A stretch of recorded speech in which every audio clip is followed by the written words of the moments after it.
Letters to Lelia, by Frances Rosenfeld. Chapter 11, The Soul's Shadow. What are you doing? Seth asked, staring in disbelief at Sister Felix, who apparently spent several hours trying to put together a puzzle of sorts from leftover pieces of gauze featuring every shade of purple, from lavender to violet. If I didn't know any better, I'd swear you were putting together a quilt. I am, Sister Felix replied, concentrating on the floral pattern she was working on. It featured several mixed posies of sweet violets and irises, with lilac blossoms scattered in the spaces between them. Whatever for? Seth asked, puzzled. For Lelia, of course. Sister Felix didn't lift her eyes from the pattern. There. Now it's how it should be. Why does Lelia need a quilt? We live in a climate with temperatures above 82 degrees. She needs to have a quilt. In our tradition, every girl receives a quilt when she is born. Lelia will enter the simplex, so I'm using the occasion to make her one. It is silk, one hopes, to stay cool, if that is possible? Seth asked. Of course, spun by the finest batch of hybrid silkworms Sister Joseph ever bred. Felix replied, surprised that the leader even had to ask. The silk is not dyed, it's naturally lavender and purple, she clarified, as if the detail was of utmost importance. How long is this going to take? I was just about to ask you to help me with the program's layout. The formatting has to abide by very precise standards. I'm not sure, a couple of days, a week at the most, Sister Felix replied. A week? Why don't you give Sis the pattern? It would be done instantly. Oh, no, you don't understand. Sister Felix protested vehemently. The quilt has to be made by hand, by a loved one, preferably a family member, and the flowers on it are very carefully chosen. They carry profound symbolic meanings. It isn't something you do in a hurry, at the last moment. You are cutting it pretty close, it seems to me, Seth commented, not very convinced.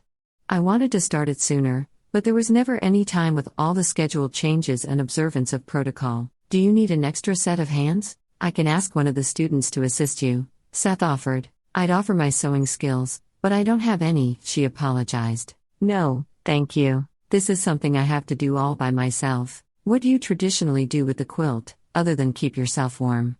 It is not to use, it is to have, Sister Felix explained, to the leader's bewilderment. Explain? In our culture, a quilt is a symbol of life, and when we make one for a girl's coming into the world, we fill it with our wishes for her well-being, with blessings, if you will.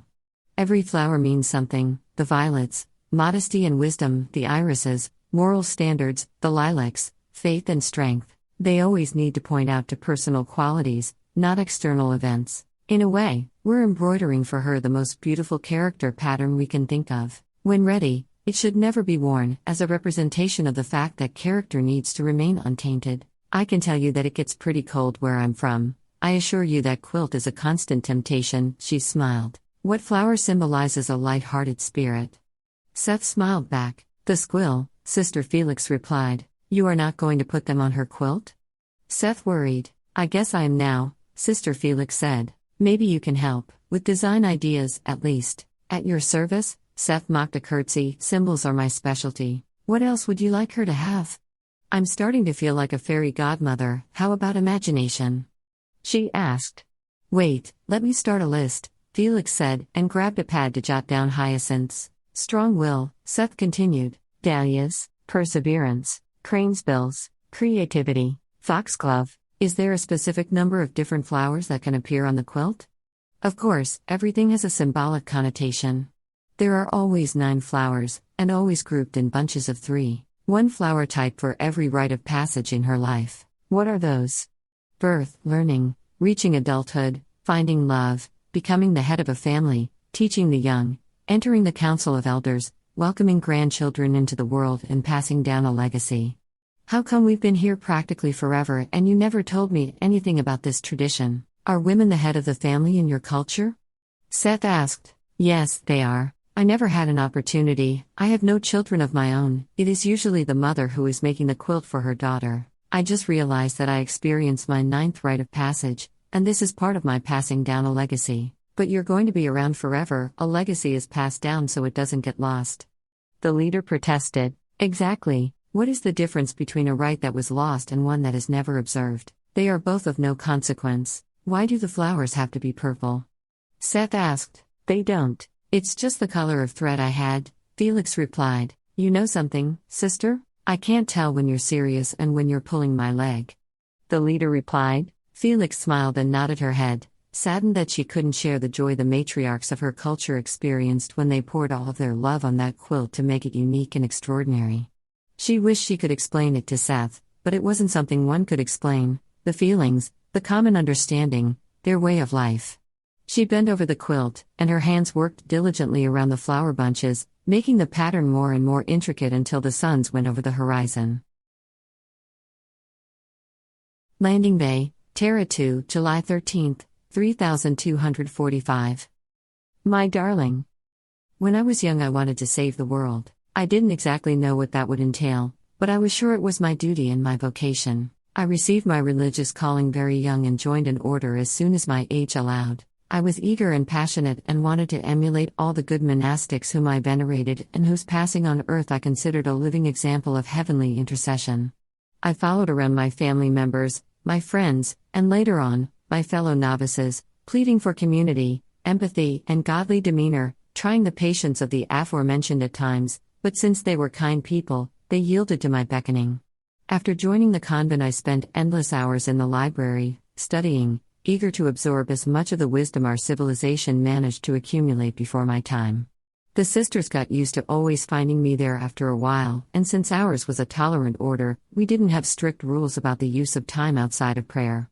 The longer I delved into the wonderful world of books, all sorts of books, from fiction to technical manuals and from religious rites to cooking, the more my query expanded, because each piece of knowledge brought with it a plethora of questions yet to be answered. One day I happened upon this yellowed tome that lay in a remote corner of the library, and the dust on its cover bore witness that the tome had been laying undisturbed for decades. The cover said Happinesses, and I automatically assumed it was a dissertation on the sacred text of the Sermon on the Mountain, so I decided to read it, just to get one more author's perspective on a teaching so familiar to us all. To my great surprise, the book was nothing of the sort, but a horticultural catalogue, the work of a very skilled and passionate herbalist, a work so extraordinary in its detail and beautiful embellishments that I couldn't take my eyes off of it, mesmerized. All the illustrations had been done by hand, which is not surprising in a library full of medieval tomes, by the talented author whose annotations and commentary added on top of his original writing shone through the extraordinary watercolor and sophisticated line drawing. The assured stroke of the pen betrayed the hand of a great artist. The plants almost came to life when the clerestory light touched the yellowed pages, in a way that spoke directly to the heart rather than the intellect, begging me to understand, to care, to love and plant them in my garden. I read, enthralled, almost not noticing how the daylight dimmed into evening, ran to Vespers and came back the next day, and the day after that, to indulge my newfound passion for the book. My elders commented on occasion that my soul would be better served by the study of the sacred text than by this hedonistic exploit with no useful applications, and I cried often, in my room, over disappointing them as well as the improbability of my being able to pursue this newfound passion.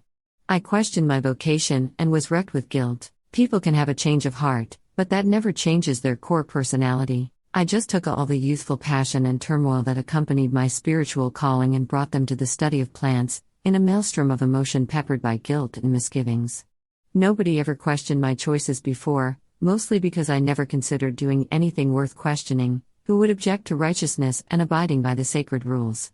It sounds funny now, but then I was young and impressionable, and so eager to please my parents and elders. Young people devote unfathomable amounts of energy to the agony of the spirit. Don't wreck your heart with blame and doubt or try to please everybody, my dear child. It is a worthless struggle towards an impossible goal. When you have excess energy, use it to grow in knowledge, wisdom and understanding, to nourish your soul and create a vision for your future. I can assure you that time will slowly diminish its seemingly boundless reserves as you advance in age. But I didn't know back then, and I doled out my passion in tears on my pillow. I still have a few wrinkles to remind me of that time. As it is often the case, the elders had neither the strength nor the willingness to put up with my crying fits, and found ways to avoid me, which only exacerbated the problem. I came to the conclusion that there was something wrong with me, for not fitting in with a set of expectations that wasn't exactly clear.